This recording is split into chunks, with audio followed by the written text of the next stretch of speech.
Muito bem, irmãos. Vamos dar continuidade. Estamos chegando ao fim dos cargos eclesiásticos dentro da igreja. Nós já falamos a respeito de apóstolos, profetas, evangelistas. Obrigado. Estamos agora, talvez, no grupo mais atuante que temos nos nossos dias, são os pastores, e depois vamos falar a respeito também dos diáconos, tá bem? Apenas fazendo uma breve recapitulação geral, a doutrina da eclesiologia que nós estamos tratando, nós falamos já a respeito do significado da igreja, da ideia de que a igreja é uma assembleia de crentes reunidos para cultuar a Deus. Então, isso faz com que nós tenhamos muito mais cuidado naquilo que nós consideramos igreja ou não. Nós vimos que existem algumas ressalvas que uma igreja bíblica, ela não tem um templo sagrado, ou seja, nós não olhamos para um lugar específico e dizemos lá está a casa de Deus, porque a igreja são os crentes reunidos. Nós fizemos algumas distinções entre igreja local, que é isso que nós estamos fazendo aqui, e a igreja universal, que é a reunião de todos os crentes, mas não num local físico. Nós também vimos a respeito da igreja visível e da igreja invisível, que também descrevem essas realidades. Falamos bastante tempo sobre o propósito da igreja. Existe um propósito imediato, que é o testemunho que ela deve dar a este mundo. Esse é o propósito imediato, acerca da verdade da evangelização, e o propósito final, que é o quê? É que Deus seja eternamente glorificado. Então nós como igreja, nós começamos um processo no qual Deus, o dia que o seu Filho Jesus voltar, ele vai finalizar esse processo. Jesus vai ser glorificado da maneira como ele merece, da maneira como ele quer. Então nós vivemos num período do já e do ainda não, que são o que os teólogos falam a respeito disso. Por quê? Porque Jesus já reina, ele já reina, mas ainda não de modo completo. Jesus já tem o seu reino estabelecido, mas ele voltará para reinar também na terra, certo? Isso é bem importante que nós saibamos. Também falamos a respeito da sublimidade da igreja. Gastamos talvez a maior parte do tempo falando nisso. Por quê? Porque é importante que nós tenhamos sempre claro na nossa mente qual foi o objetivo e o propósito de Cristo vir à Terra. Veio a passeio? Não. Veio sem saber o que faria? Não. Veio resgatar um povo, pagando um preço de sangue com a própria vida, de uma vez por todas, segundo o livro de Hebreus nos fala, e isso ele fez pela igreja, pelo seu povo. Então, quando nós não valorizamos a igreja visível, inconscientemente, muitas vezes, nós não estamos valorizando a quem? A Cristo. A Cristo, o sacrifício que ele fez por nós. E é verdade, irmãos, que nós temos muitas vezes dificuldade de enxergar algumas coisas, porque muitas das verdades espirituais, elas são invisíveis. Mas não quer dizer que por serem invisíveis, elas não são verdadeiras. Então, nós precisamos, como crentes, sempre vivermos por fé. O que é fé? É entender aquilo que a gente acredita, por que a gente acredita, e aí transpassar esse momento em que nós muitas vezes não conseguimos pegar as verdades de uma herança eterna, do céu que está reservado para nós, da presença de Jesus física entre nós. Nós não apalpamos isso, mas nós já sabemos na nossa mente, e nós precisamos cada vez mais valorizar isso e pensar a respeito disso. Por quê? Porque o justo viverá pela fé, de fé em fé. A ideia é que nós devemos nos alimentar com aquilo que Cristo fez e diariamente sermos recarregados com essa realidade, certo? Isso é bem importante. Depois nós também falamos a respeito da liderança da igreja, que é onde nós estamos. Falamos dos profetas e dos apóstolos. Foi um grupo estabelecido com um propósito fixo, que era o quê? Estabelecer doutrina e ética e prática moral. As doutrinas foram a base da igreja e elas não são mais o quê? Constituídas ainda. Elas não têm mais acréscimo. Para nós, crentes, oriundos da reforma protestante, a Bíblia é suficiente, sola escritura. Sendo assim, a tarefa dos apóstolos e dos profetas não tem mais necessidade. Por isso, o resultado lógico disso é que hoje não existam mais profetas e apóstolos. Se você quiser dizer por apóstolo um mensageiro, que nós vimos que é um termo que é usado na Escritura, tudo bem, mas não é o que nós vemos hoje em dia, né? As pessoas usam esses títulos para se autodeclarar mais importantes, líderes, e não sujeitas à Escritura. Porque um apóstolo, o que ele fazia? Doutrina. O que ele tinha? Revelação de Deus. Então, o resultado é que se existe apóstolo hoje, nós ainda temos revelação e, portanto, nós não podemos corrigir esses apóstolos porque eles são os canais de Deus. Estão entendendo que não é somente o título? São pessoas que não querem que ninguém diga para elas o que elas podem ou não. Muitos vão escutar, se já não escutaram, não toque no ungido de Deus. Vocês já escutaram essa expressão? A ideia é, existem alguns seres mais importantes aí nos nossos dias e que eles não podem ser corrigidos. Negativo. Biblicamente isso não é verdade. Biblicamente isso não é desejado. Como nós sabemos isso? Nós vimos que os requisitos para ser pastor, ter uma vida exemplar, falamos a respeito disso, não falamos? Como é uma vida exemplar? Nós vimos lá em 1 Timóteo e também em Tito. Marido de uma só mulher, uma vida irrepreensível, ele não deve ser dado à bebida, ele não deve ser uma pessoa que tem um mau testemunho aos de fora, né? Aqui, se nós fizéssemos uma seleção a respeito dos cargos para ser pastor, o que nós teríamos? Uma exclusão de muitos líderes hoje em dia que se autoproclamam pastores, certo? Aí nós vemos aqui que essa autoproclamação, ela não é bíblica. Por quê? Porque um requisito para ser pastor é ter o chamado interior, ele deve achar que ele tem um chamado de Deus, olha, eu tenho um chamado para ensinar, eu tenho um chamado para pastorear.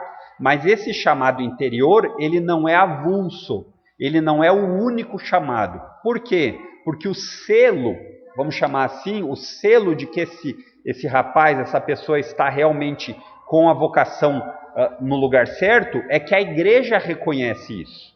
A igreja reconhece que esse homem foi chamado com esse santo ministério. Então ele não pode simplesmente se chegar aqui na nossa igreja e dizer assim, olha, eu tenho chamado para ser pastor.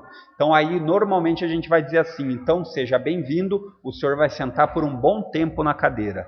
Por quê? Porque a igreja precisa provar a sua vida e ver se os requisitos necessários para ser pastor se encontram nela. Isso é bem importante.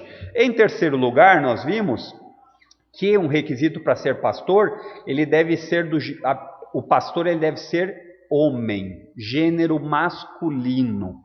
Ai, mas como isso soa tão machista? Veja bem, os critérios, os requisitos para ser pastor, vêm da onde? Da Bíblia. Então nós precisamos seguir a Bíblia. É importante entender, irmãos, que quando nós tratamos a ideia da inerrância das Escrituras, nós já falamos isso lá em bibliologia, é a ideia de que a Bíblia foi inspirada por Deus e nós cremos que cada palavra está ali porque Deus quis que a palavra estivesse ali. Então, hoje, quando nós pegamos a Bíblia, nós não reinterpretamos a Bíblia. A Bíblia ela está acima da cultura e não subordinada a ela. Certo? Então, quando nós designamos o gênero masculino, não é porque nós escolhemos, mas é porque a palavra de Deus assim o faz. Então, não está relacionado com a cultura. Hoje em dia, muitas pessoas elas tratam a ideia de ser pastor apenas por uma questão cultural. Então, o que acontece? Bem, se era apenas cultural, então hoje nós devemos aceitar mulheres, Nós devemos aceitar homossexuais, nós devemos aceitar qualquer pessoa que se sinta disposta a exercer esse ofício. Por quê? Porque se for cultural, nós abrimos uma portinha para todas as considerações de alguém. Estão entendendo? Agora, se nós falamos que não é cultural, que a Bíblia é supracultural, a cultura deve se subordinar à Bíblia e não a Bíblia se subordinar à cultura, tudo muda. Porque daí nós vamos para os requisitos de ser pastor a partir da onde? Da cultura?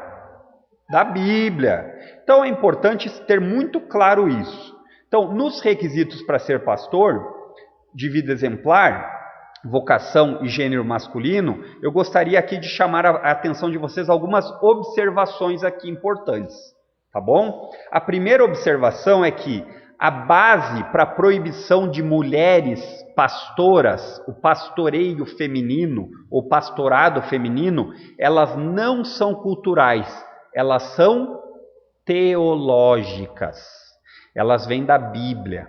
Então, quando nós dizemos que uma mulher não pode exercer ser pastora, nós não estamos nos baseando na cultura, nós estamos nos baseando na Bíblia. E como nós sabemos isso? Nós sabemos isso, aqui eu puxei 3 textos, mas existem outros. Então, quando nós falamos teológica, nós temos que entender biblicamente o que a Bíblia ensina a respeito disso, certo? Então, primeiramente ela é teológica por 2 motivos. A ordem da criação, quem foi feito primeiro? O homem. E também a doutrina da queda, quem foi enganado? A mulher. Então vamos abrir nossas Bíblias aí em 1 Timóteo, capítulo 2, e vamos ler a respeito disso. 1 Timóteo, capítulo 2, onde Paulo está tratando com Timóteo a respeito da igreja em si. Ele já falou a respeito também de como Timóteo deveria se portar, e aqui ele vai dizer a respeito de instruções para as mulheres. Instruções para as mulheres. E note aqui, não é cultural, é teológico. E Paulo vai explicar por quê. Ele não vai apenas dizer assim, olha, as mulheres não podem e pronto. Mas por quê? Por que não? Não, ele não vai fazer isso. Ele vai dizer muito claramente ali, verso 11. As mulheres devem aprender em silêncio e com toda submissão.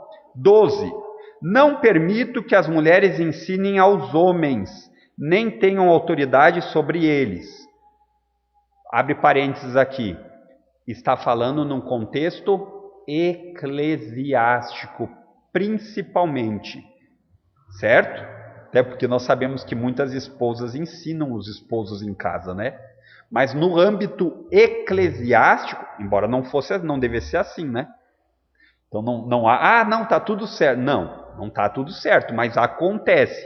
No entanto, a igreja é uma instituição de Deus, mas que ela é representada por líderes. Sendo assim, o que Paulo está dizendo para Timóteo aqui é: as mulheres devem aprender em silêncio e com submissão. Não permito que as mulheres ensinem aos homens, nem tenham autoridade sobre eles. Antes devem ouvir em silêncio. Agora ele diz o motivo. Porque primeiro fez Deus Adão e depois Eva. E ele diz o segundo já junto. E não foi Adão enganado, mas a mulher é que foi enganada e o resultado foi o pecado. 2 ressalvinhas aqui importantes. Irmãos, a ordem da criação quer dizer que primeiro Deus fez o homem para ser o líder e a mulher para ser a sua auxiliadora. Nenhum problema de diminuição de valores, nenhum problema da mulher ser inferior. Não, longe disso. Mas é uma questão de funcionalidades, de características que cada um tem de responsabilidades. E quando ele diz aqui que a mulher foi enganada, Paulo não está tratando com a ideia, porque ela foi enganada, ela não pode liderar. Não, o que ele está aqui tratando é da subversão dos papéis. Ao invés do líder tomar a decisão, Eva foi lá e tomou por ele. Então é neste sentido que a doutrina da queda é importante. A ordem de criação do homem ser o líder, conduzir a sua esposa, e assim é o que Paulo faz a comparação com a igreja, é a mesma, certo? Nós vemos também, aqui vamos abrir lá em 1 Coríntios, capítulo 11, onde Paulo também está tratando sobre isso.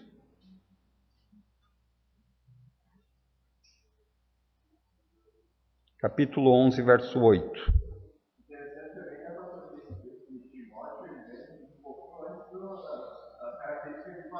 Exatamente.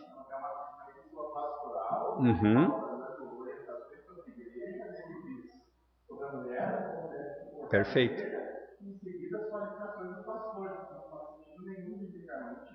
Exatamente. Muito bem lembrado. Gênero literário. Isso é uma carta pastoral. Uma carta de um pastor para outro. Certo?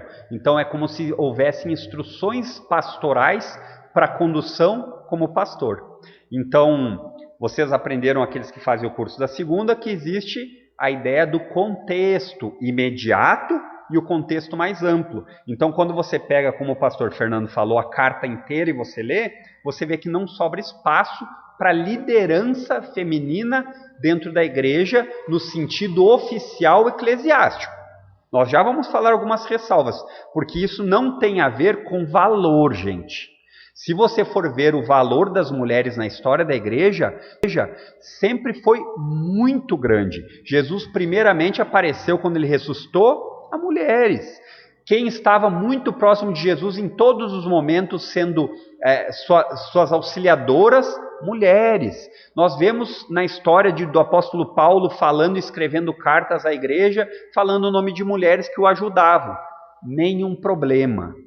As mulheres, elas têm função fundamental dentro da igreja, mas não como líderes pastoras, certo? Isso não desmerece as mulheres, apenas estabelece regras de ordem dentro da igreja, certo?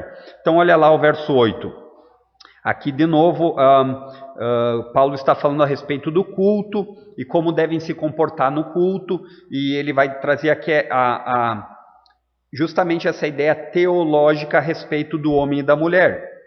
Então, verso 7, ele diz que o homem não deve cobrir a cabeça, pois ele foi criado à imagem de Deus e reflete a glória de Deus.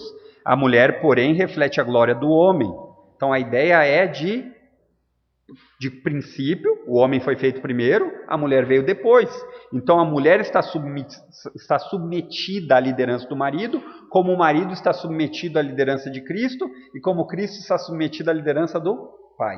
Essa é a ordenzinha que fica bem claro. E aí no verso 8, que é o que nós queríamos. Pois o homem não veio da mulher, mas a mulher veio do homem. Certo? E aí no verso 9 ele vai dizer, e o homem não foi criado para a mulher, mas a mulher foi criada para o homem. Qual é o problema quando se pega um texto desse, se joga na parede e as pessoas dizem que machista?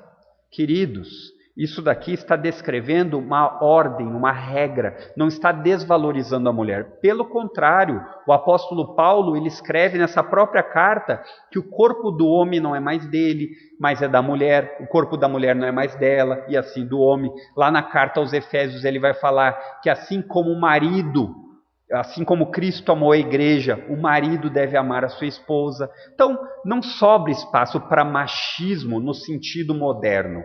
O problema é que existe, sim, uma regra de liderança. E as pessoas não gostam disso. Então, o que acontece muitas vezes? As pessoas precisam reinterpretar a Bíblia ou atualizar a Bíblia, né? Tá uma linguagem mais comum nos nossos dias, até porque teve um pastor que andou falando que a Bíblia precisa ser atualizada. Por que ele disse isso? Porque é assim, quando você tem a Bíblia como sua regra de fé e prática, o seu pensamento, quando se depara com algo desse tipo, tem que ser submetido à Bíblia e você rever os seus conceitos. Isso é o que Paulo fala em Romanos capítulo 12 de renovação da mente. Mas quando eu estou com um pensamento direcionado e chego nesse texto eu preciso fazer alguma coisa. Ou me submeto com a Bíblia, ou eu digo que eu tenho que reinterpretá-la porque ela é cultural. Estão entendendo? E se eu digo que eu tenho que reinterpretá-la para caber dentro das minhas ideias progressistas, porque essa é a ideia, homossexualismo, mulheres sendo líderes, daqui a pouquinho vão ter cotas de pastores negros. Vocês viram no requisito para ser pastor a cor da pele? Não. Se for negro, graças a Deus, mas não por ser negro, por ter esses requisitos. Se for branco, graças a Deus, mas não porque é branco, mas por ter esses requisitos. Então é importante que nós não demos espaço para a cultura ser a regra de fé e prática. Porque se a cultura for a regra de fé e prática, as portas estão escancaradas e não existe mais limites, freios. Estão entendendo? Então as observações importantes é que a criação, ela teve uma ordem. Primeiro veio o homem e depois a mulher. A igreja, ela deve ser liderada por homens. Os grupos de liderança são do gênero masculino, certo? Essa é uma regra bíblica. Não é machista, muito pelo contrário, porque ela coloca sobre o lombo daqueles que estão liderando a responsabilidade maior. A quem muito for dado, muito será cobrado. Então, não pensem que isso quando um pastor é verdadeiramente bíblico, ele não está querendo pastorear para ganhar votos eleitorais, para ser mais popular. Isso pode acontecer. É uma coisa que o pastor tem que vigiar. Mas se ele for um pastor bíblico, a preocupação maior dele é de ser o proclamador de Deus. É de ser o mensageiro. Certo? Então, até aqui, as observações importantes que nós precisávamos colocar sempre são teológicas, lembre disso. Ah, mas por que não mulheres? Lembre-se, não é por causa da cultura, mas é por causa de teologia. Então, isso aqui você vai encaixar para todas as outras áreas da sua vida. Ah, mas por que eu não posso, por exemplo, usar biquíni na praia? Isso é cultural. Nem tudo que é cultural é desejável. Porque muitas vezes a cultura ela está completamente contaminada pelo mundo. E se nós devemos ser luz e sal nesse mundo em trevas, nós devemos muitas vezes ir na contramão da cultura. Quer dizer que toda cultura é ruim? Não. Quer dizer que nós, como crentes, devemos ter o cuidado de redimir a cultura. O que é redimir a cultura? É trabalhar com a cultura com a cosmovisão bíblica. Então, quando eu vou praticar um esporte, eu devo praticar um esporte com os princípios bíblicos bem gravados na minha mente. Quando eu vou ter lazer, eu devo ter lazer a partir dos princípios bíblicos. Por quê? Porque é muito fácil de nós irmos na onda. O nosso coração está piscando para tentar ir de acordo com o mundo. Então isso é importante que nós saibamos. O crente ele não vive pela cultura, mas pela palavra de Deus. Lembra do Salmo 1? Bem-aventurado o homem que não anda segundo o conselho dos ímpios. Os ímpios, infelizmente, são os que estão fazendo a cultura. Por quê? Porque nós crentes deixamos a cultura muitas vezes de lado. São dois extremos. Aqueles crentes que acham que não pode nada, né? Que música só pode ser gospel e que ele tem que andar com roupas determinadas, ele não pode cortar o cabelo, a mulher não pode cortar os pelos do sovaco, né? Existe esse extremo completamente equivocado e provavelmente sincero. E existe aquele outro que diz assim: Paulo não se fez de bobo, ele não se fez de sem lei para ganhar o sem lei, então eu também vou... Não, queridos, não. Nós não devemos pisar aonde Jesus muito provavelmente não pisaria. Então, qual texto que a gente lembra aqui? Eu lembro do texto de Judas. Judas fala assim: como deve ser o nosso comportamento diante do mundo de pecado? E eu até usei uma ilustração aqui. pense no mundo como um prédio pegando fogo e que você deve ir até a porta para tentar puxar as pessoas para fora. Mas você não deve entrar lá dentro, sabe por quê? Porque você vai pegar fogo também no incêndio. Então a ideia do cristão é sempre assim. Eu vou ajudar os pecadores, mas eu nunca vou amar aquilo que eles estão fazendo a ponto de eu sentar na roda dos escarnecedores. É essa a ideia. Então, uma piadinha no meio do trabalho não tem problema, porque depois eu vou... Não, queridos. Existem coisas que nós podemos e devemos ser radicais. Agora, o equilíbrio é a parte talvez mais difícil? É. E como nós sabemos isso?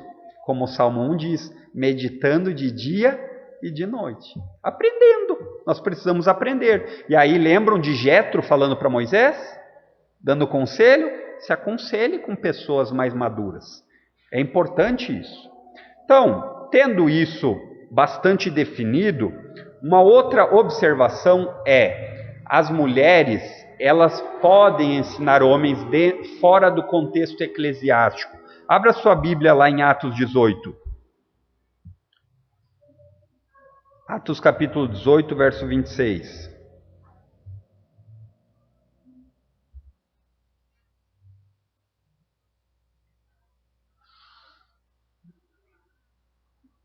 Então, Atos 18, verso 26 diz assim. Lembram o que Atos relata aqui?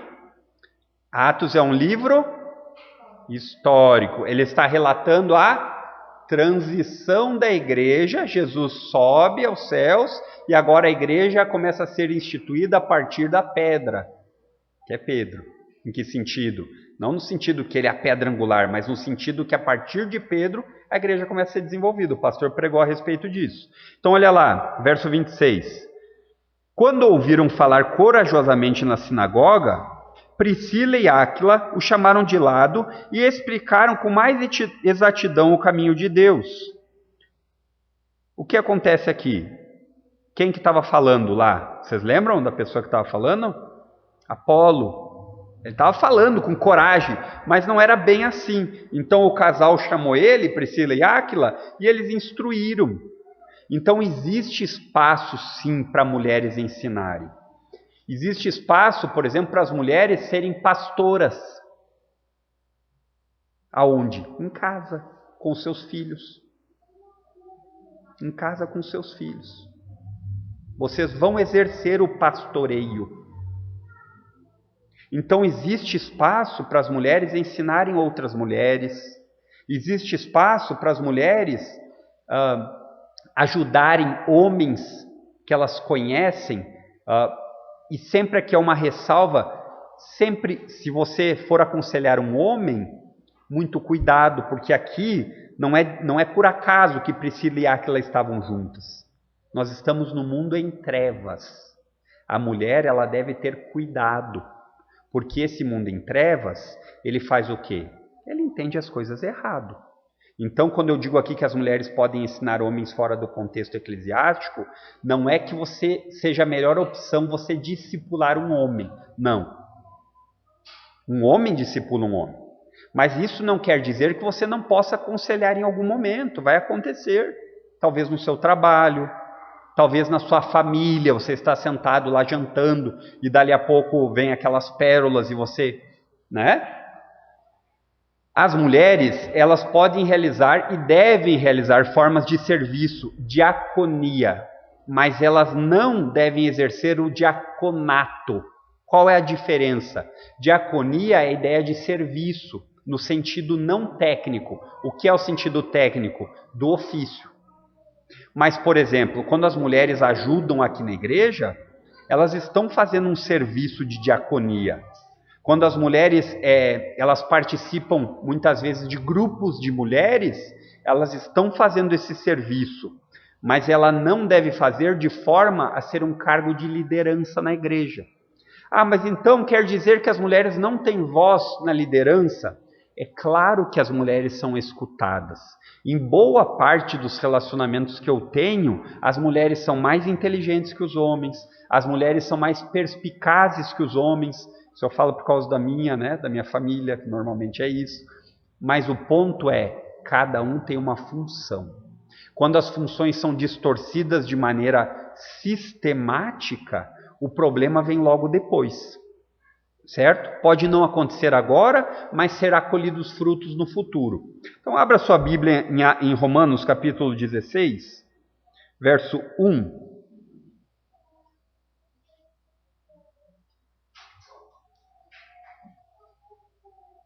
Então diz lá, Romanos 16, verso 1. Aqui Paulo está, como ele faz com certa frequência, e isso era comum nas cartas. As cartas você se apresentava e no final você dava despedida, saudação final. Infelizmente isso tanto se perdeu porque nós não temos mais cartas, como pelas preguiças da geração milenial, né? Manda um e-mail, não tem ponto e vírgula, não tem letra maiúscula, você não se endereça, não dá bom dia, não dá boa tarde. Isso acontece. Mas já para os autores do Novo Testamento isso era importante. Então a saudação final de Paulo, ele diz assim, ó, recomendo-lhes nossa irmã Febe, que serve a igreja em Cencreia. O que ele está fazendo? Ele está dizendo assim, ó, ela ajuda muito na igreja. O serviço da igreja pode e deve ser almejado pelas mulheres, certo? Mas não com o sentido de líderes, ok? E por fim, mas não menos importante, não é o por fim, tem mais um. O pastor não é, eu falei a respeito disso rapidamente, o pastor ele não deve ser eleito de acordo com alguma política progressista moderna. O que é uma política progressista moderna? É a ideia assim, aqui na nossa igreja nós temos poucas pessoas negras, então nós temos algum tipo de preconceito institucional. Por quê? Porque nós não damos lugar.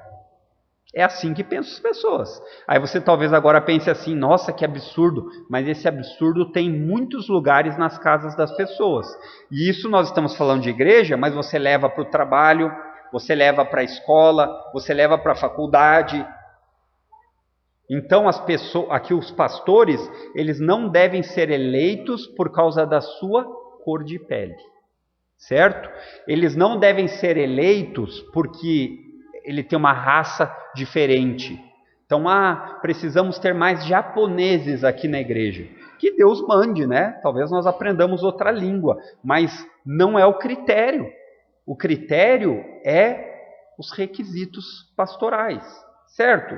E por último, fazendo somente uma lembrança, ou melhor, marcando bem essa ideia, o padrão bíblico é acima, é supracultural. O padrão bíblico não está sujeito aos pensamentos humanos. Por quê? Porque ele é divino. Deus continua sendo o mesmo ontem, hoje e sempre. Então a Bíblia não é antiquada, a Bíblia não é antiga e a Bíblia não é ultrapassada. Por quê? Porque ela vem de Deus. Sendo assim, não mordamos as iscas de querer acomodar a cultura. E a gente vai achar várias coisas, irmãos. Como diz o pastor Fernando na última pregação. Plano de Deus, plano dos homens. E aí a gente pode acomodar aqui cultura mundana e cultura bíblica. Em que sentido? No sentido de que o padrão bíblico é supracultural. Isso não quer dizer que não existam coisas que foram culturais e temporárias. Sim, existem, mas os mandamentos de Deus, eles são acima da cultura. Quer ver um exemplo? Quando Paulo está falando que a mulher deveria usar véu. É claro que isso era cultural e temporário, porque ele estava debaixo o quê? Do judaísmo, da religião judaica. Mas o que fica por trás disso? O princípio da submissão, da autoridade. É claro que quando Jesus lavou os pés dos discípulos, nós não precisamos fazer dessa forma hoje. Ainda bem que talvez lavar o pé de alguns irmãos fosse mais difícil, né? Mas qual é o princípio que fica lá? Humildade. Se Jesus, sendo Deus, lavou o pé dos seus discípulos, o que é dar uma carona? O que é fazer uma ligação? Está precisando de alguma coisa? Estão entendendo? Esses princípios temporais, eles são determinados e fáceis de ver pela cultura. Mas o mandamento de Deus, como um requisito para ser pastor, não é cultural, certo? Ele é uma ordem. Então, nós precisamos aprender a identificar o que é ordem, mandamento, e o que apenas é uma expressão cultural da época. Isso é bem fácil de ver, meus irmãos. Conforme a gente lê a Bíblia, a gente vai vendo isso. Tá bem? Alguma pergunta? Então, semana que vem, se assim Deus permitir, nós vamos falar do último grupo de liderança, que são os diáconos. Depois disso, nós vamos falar um pouquinho a respeito dos governos eclesiásticos, os tipos de governo eclesiástico dentro das igrejas. Tá bem? Até domingo. Deus abençoe a todos.